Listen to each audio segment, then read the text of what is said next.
جب اللہ بن اہم کے ساتھ حضرت خالد بن ولید کی لڑائی تھی اور رومیوں کا لشکر بہت بڑا تھا اور حضرت خالد بن ولید کے پاس تھوڑے لوگ تھے، لیکن ہوا ایسا کہ حضرت خالد بن ولید جس جنگ میں بھی گئے ہیں فتح کے پرچم گاڑ کے آئے، لیکن یہ پہلی جنگ تھی کہ جس میں ان کا پلہ بھاری دکھائی دے رہا تھا اور ان کے قدم اکھڑ رہے تھے۔ حضرت رافع تائی رضی اللہ تعالیٰ عنہ نے کہا لگتا ہے آج قضا آ گئی، آج نہیں ہم بچ سکتے، حالات جو ہیں۔ حضرت خالد بن ولید کہنے لگے ہاں مجھے بھی یہی لگتا ہے کہ قضا آج آئی ہی آئی۔ ادھر حضور علیہ السلام حضرت ابو عبیدہ رضی اللہ تعالیٰ عنہ کو خواب میں ملے اور وہ اپنے گھر میں سوئے ہوئے تھے مدینہ المنورہ میں۔ کہا اللہ کا شیر مشکل میں پھنسا ہوا ہے اور تم سوئے ہوئے ہو۔ حضرت ابو عبیدہ رضی اللہ تعالیٰ عنہ رات کو ہی اٹھے، بیدار ہوئے اور اعلان کروا دیا۔ شہر میں اعلان ہونے لگا، مدینہ المنورہ میں، جلدی تیار ہو جاؤ، حضرت خالد بن ولید کی مدد کو پہنچنا ہے۔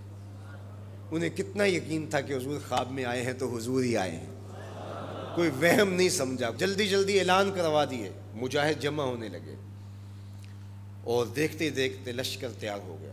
تو انہوں نے محسوس کیا کہ لشکر سے ہٹ کے کوئی سوار چل رہا ہے، تو انہیں کوئی شک گزرا کہ کوئی جاسوس نہ ہو۔ ذرا مزید اس کی جستجو کی تو وہ نقاب پوش بھی تھا، تو شک اور زیادہ بڑھ گیا۔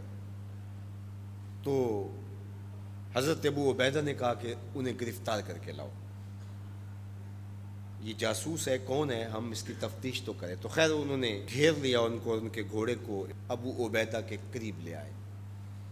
تو حضرت ابو عبیدہ نے کہا تم کون ہو؟ انہوں نے تھوڑا سا قریب ہو کے کہا کہ میں خالد بن ولید کی بیوی ام تمیم ہوں۔ جب آپ نے اعلان کیا کہ خالد مشکل میں ہے تو میں پریشان ہو گئی کہ اللہ کا شیر تو کبھی مشکل میں آیا نہیں تھا، آج کیا ہوا؟ تو میں نے غور سے دیکھا کہ وہ اپنی ٹوپی گھر بھول گئے تھے، جس ٹوپی کے اندر حضور کے منہ مبارک سیے ہوئے ہیں، اور وہ جب بھی جنگ کیا کرتے تھے تو وہ ٹوپی اپنے سر پہ پہن کے کیا کرتے تھے، اللہ فتح عطا کرتا۔ تو میں ان کو ٹوپی دینے جا رہی ہوں۔ اللہ اکبر۔ جب یہ لوگ وہاں پہنچے تو سواروں کا ایک قافلہ آگے بڑھ کے خالد بن ولید کے ساتھ دشمن پر حملہ آور ہو گیا۔ ایک نقاب پوش سوار آگے بڑھتا ہے اور ہاتھ میں تلوار ہے، اور دشمن پیچھے ہٹتا چلا جاتا ہے۔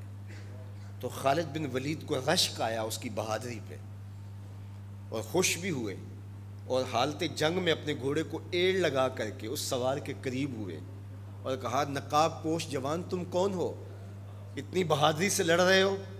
تو اس نے ہلکا سا نقاب الٹ کے کہا پہچانو تمہاری بیوی ام تمیم ہو، اور تمہیں وہ ٹوپی دینے آئی ہوں جس کے اندر حضور کے بال سیے ہوئے ہیں۔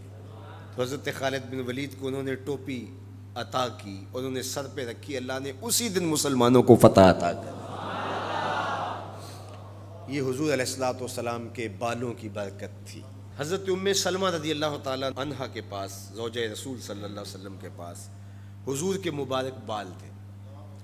حضرت عثمان بن عبداللہ رضی اللہ تعالیٰ عنہ کہتے ہیں کہ مدینے میں اگر کسی کو نظر لگ جاتی یا کوئی بیمار پڑ جاتا تو وہ ام سلمہ سلام اللہ علیہا کے پاس آ جاتے، تو وہ پھر ڈبیا سے بال نکالتی اور پانی کے گلاس میں ان بالوں کو جنبش دیتی، اور ان بالوں کی برکت سے وہ پانی جب بیمار پیتا اللہ اس کو شفا عطا کرتا۔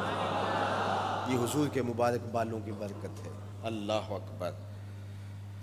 اور ایک دن حضور غسل کر کے آئے اور سیاہ رنگ کے مبارک بالوں، اللہ اکبر، کا حسن اور نمایاں ہوا، تو حضور نے ایسے ہاتھ ڈال کر کے ایک بال الگ کیا اور ساتھ ارشاد فرمایا من ازا شعرۃ من شعری فالجنۃ علیہ حرام۔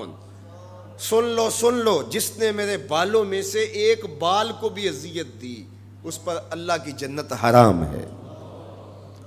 ہم تو حضور کے غلام ہیں، حضور کے نوکر ہیں، حضور تو حضور رہے، حضور کے بالوں کی توہین بھی گوارا نہیں ہے۔ اقبال کہا کرتے تھے لوگ باتیں کرتے ہیں، ہم تو یہ بھی گوارا نہیں کرتے کہ کوئی کہے تیرے پیغمبر کے کپڑے میلے تھے، ہم تو یہ بھی گوارا نہیں کرتے۔